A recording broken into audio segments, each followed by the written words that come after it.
श्रीमद् भागवत महापुराण द्वितीय स्कंद अध्याय 6 विराट स्वरूप की विभूतियों का वर्णन। ब्रह्मा जी कहते हैं, उन्हीं विराट पुरुष के मुख से वाणी और उनके अधिष्ठात्र देवता अग्नि उत्पन्न हुए हैं। सातों छंद उनकी सात धातुओं से निकले हैं। मनुष्य, पितरों और देवताओं के भोजन करने योग्य अमृत में अन सब प्रकार के रसेंद्रियां और उनके अधिष्ठात्र देवता वरुण विराट पुरुष की जीवा से उत्पन्न हुए हैं। उनके नासा छिद्रों से प्राण, अपान, व्यान, उदान और समान, ये पांचों प्राण और वायु तथा घ्राणेन्द्रिय से अश्विनी कुमार समस्त औषधियाँ एवं साधारण तथा विशेष गंध उत्पन्न हुए हैं। उनकी नेत्रीय रूप और तेज की तथा नेत्र गोलक स्वर्ग और सूर्य की जन्म भूमि है। समस्त दिशाएं और पवित्र करने वाले तीर्थ कानों से तथा आकाश और शब्द श्रोतेंद्रिय से निकले हैं। उनकी शरीर संसार की सभी वस्तुओं के सार भाग और सौंदर्य का खजाना है। सारे यज्ञ, स्पर्श और वायु उनकी त्वचा से निकले हैं। उनके रोम सभी उद्भिज पदार्थों के जन्म स्थान है अथवा केवल उन्हीं के जिनसे यज्ञ संपन्न होते हैं। उनके केश, दाढ़ी, मूछ और नखों से मेघ, बिजली, शिला एवं लोहा आदि धातुएं तथा भुजाओं से प्राय संसार की रक्षा करने वाले लोकपाल प्रकट हुए हैं। उनका चलना फिरना भू भुवः स्वः तीनों लोगों का आश्रय है। उनके चरण कमल प्राप्त की रक्षा करते हैं, भयों को भगा देते हैं और समस्त कामनाओं की पूर्ति उन्हीं से होती है। विराट पुरुष का लिंग जल, वीर्य, सृष्टि, मेघ और प्रजापति का आधार है तथा उनकी ज्ञानेन्द्रियां मैथुन जनित आनंद का उद्गम है। नारद जी, विराट पुरुष की पायु इंद्रिय यम, मित्र और मल त्याग का तथा गुदा द्वार, हिंसा, नर्तगी, मृत्यु और नरक का उत्पत्ति स्थान है। उनकी पीठ से पराजय, अधर्म, अज्ञान, नाड़ियों से नद नदी और हड्डियों से पर्वतों का निर्माण हुआ है। उनके उदर में मूल प्रकृति रस नाम की धातु तथा समुद्र, समस्त प्राणी और उसकी मृत्यु समाई हुई है। उनका हृदय ही उनकी जन्म भूमि है। नारद, हम, तुम, धर्म, सनकादिक, शंकर, विज्ञान और अंतःकरण सबके सब उनके चित्त के आश्रित हैं। मैं, तुम, तुम्हारे बड़े भाई सनकादि, शंकर, देवतादित्य, मनुष्य, नाग, पक्षी, मृग, रेंगने वाले जंतु, गंधर्व, अप्सराएं, यक्ष, राक्षस, भूत, प्रेत, सर्प, पशु, पितर, सिद्ध, विद्याधर, चारण, वृक्ष और भी नाना प्रकार के जीव जो आकाश, जल या स्थल में रहते हैं, ग्रह, नक्षत्र, केतु, तारे, बिजली और बादल, ये सब के सब विराट पुरुष ही हैं। यह संपूर्ण विश्व जो कुछ भी कहीं था या होगा, सबको वह घेरे हुए है और उसके अंदर यह विश्व उसके केवल 10 अंगुल के परिमाण में स्थित है। जैसे सूर्य अपने मंडल को प्रकाशित करते हुए बाहर भी प्रकाश फैलाते हैं, वैसे ही पुराण पुरुष परमात्मा भी संपूर्ण विराट विग्रह को प्रकाशित करते हुए उसके बाहर भीतर सर्वत्र एक रस प्रकाशित हो रहा है। मुनिवर, जो कुछ मनुष्य की क्रिया और संकल्प से बना है उससे वह परे है और अमृत एवं अभय पद का स्वामी है। यही कारण है कि कोई भी उसकी महिमा का पार नहीं पा सकता। संपूर्ण लोक भगवान के एक पाद मात्र तथा उनके अंशमात्र लोकों में समस्त प्राणी निवास करते हैं। भूलोक, भूवलोक और सर्वलोक के ऊपर महर लोक है। उसके भी ऊपर जन, तप और सत्यलोकों में क्रमशः अमृत, क्षेम तथा अभय का नित्य निवास है। जन, तप और सत्य, इन तीनों लोकों में ब्रह्मचारी, वानप्रस्थ और सन्यासी निवास करते हैं। दीर्घकालीन ब्रह्मचार्य से रहित गृहस्थ भूलोक, भूवलोक और सर्वलोक के भीतर ही निवास करते हैं।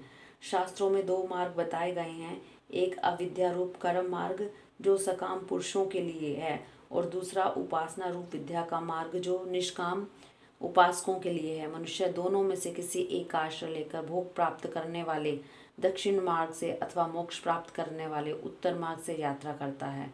किंतु पुरुषोत्तम भगवान दोनों के आधारभूत हैं। जैसे सूर्य अपनी किरणों से सबको प्रकाशित करते हुए भी सबसे अलग है, वैसे ही जिस परमात्मा से इस अंड की और पंचभूत, एकादश और इंद्रिय एवं गुण में विराट की उत्पत्ति हुई है, वे प्रभु भी इस समस्त वस्तुओं के अंदर और उसके रूप में रहते हुए भी उनसे सर्वथा अतीत हैं। जिस समय इस विराट पुरुष के नाभि कमल में मेरा जन्म हुआ, उस समय इस पुरुष के अंगों के अतिरिक्त मुझे और कोई भी यज्ञ की सामग्री नहीं मिली। तब मैंने उनके अंगों में ही यज्ञ के पशु, कुश, यज्ञ भूमि और यज्ञ के योग्य उत्तम काल की कल्पना की। ऋषिदेव, यज्ञ के लिए अवश्य पात्र आदि वस्तुएं, जौ, चावल आदि औषधियाँ, धृत आदि स्नेह पदार्थ, क्षय, रस, लोहा, मिट्टी, जल, ऋग यजुर साम चातुर्होत्र जगों के नाम, मंत्र, दक्षिणा, व्रत, देवताओं के नाम, पद्धति, ग्रंथ, संकल्प, तंत्र, गति, मति, श्रद्धा, पाश्चित और समर्पण, यह समस्त यज्ञ सामग्री मैंने विराट पुरुष के अंगों से ही इकट्ठी की।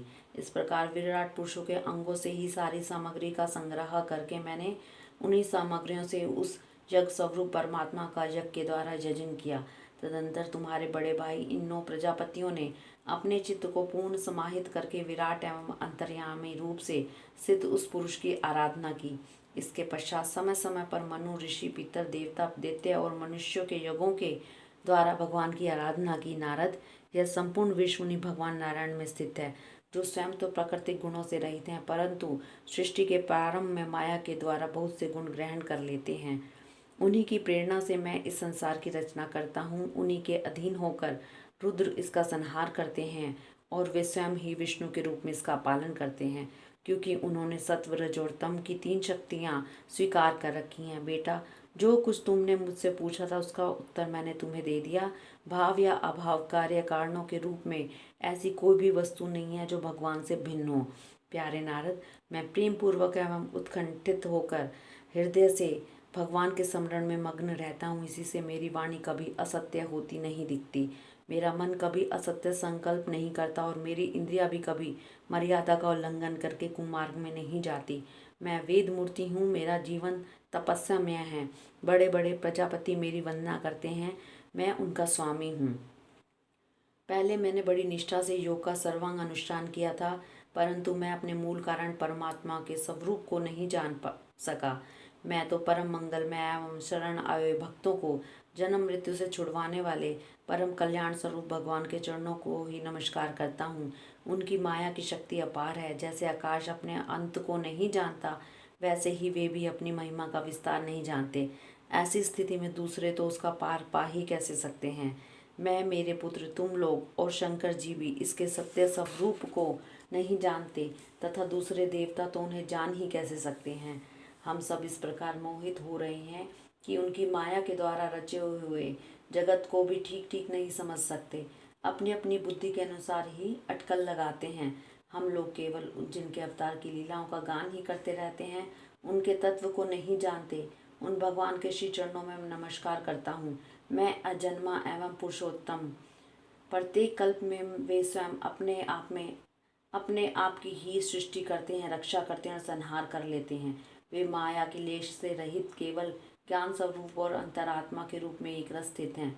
वे तीनों कालों में सत्य एवं परिपूर्ण है, न उनका आदि है न अंत। वे तीनों गुणों से रहित, सनातन एवं अद्वितीय हैं। नारद, महात्मा लोग जिस समय अपनी अंतःकरण, इंद्रियां और शरीर को शांत कर लेते हैं, उस समय उनका साक्षात्कार करते हैं, परंतु जब असत पुरुषों के द्वारा कुतर्कों का जाल बिछाकर उनको ढक दिया जाता है, तब उनके दर्शन नहीं हो पाते।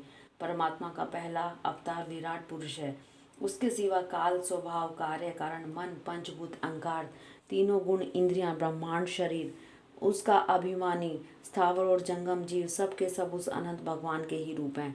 मैं शंकर, विष्णु, दक्ष आदि ये प्रजापति, तुम और तुम्हारे जैसे अन्य भक्तजन, स्वर्ग लोक के रक्षक, पक्षियों के राजा, मनुष्य लोक के राजा, नीचे के लोकों के राजा, गंधर्व, विद्याधर और चारणों के अधिनायक, यक्ष, राक्षस, सांप और नागों के स्वामी, महर्षि, पितृपति, दैत्येंद्र, सिद्धेश्वर, दानव राजा और भी प्रेत, पिशाच, भूत, कुष्मांड, जल जंतु, मृग और पक्षियों के स्वामी एवं संसार में जितनी वस्तुएं ऐश्वर्य, तेज, इंद्रिय बल, मनोबल, शरीर बल या क्षमता से युक्त अथवा जो भी विशेष सौंदर्य, लज्जा, वैभव और विभूति से युक्त है, एवं जितनी भी वस्तुएं हैं अद्भुत स्वर्ण वाली, रूपवान या अरूप हैं, वे सब के सब परम तत्व में भगवत स्वरूप ही हैं। नारद, इनके सिवा परम पुरुष परमात्मा के परम पवित्र एवं प्रधान प्रधान लीला अवतार भी शास्त्रों में वर्णित है। उनका मैं क्रमशः वर्णन करता हूँ। उनके चरित्र सुनने में बड़े मधुर एवं श्रवण इंद्रिय के दोषों को दूर करने वाले हैं। तुम सावधान होकर उनका रस लो। हरि ओम तत्सत।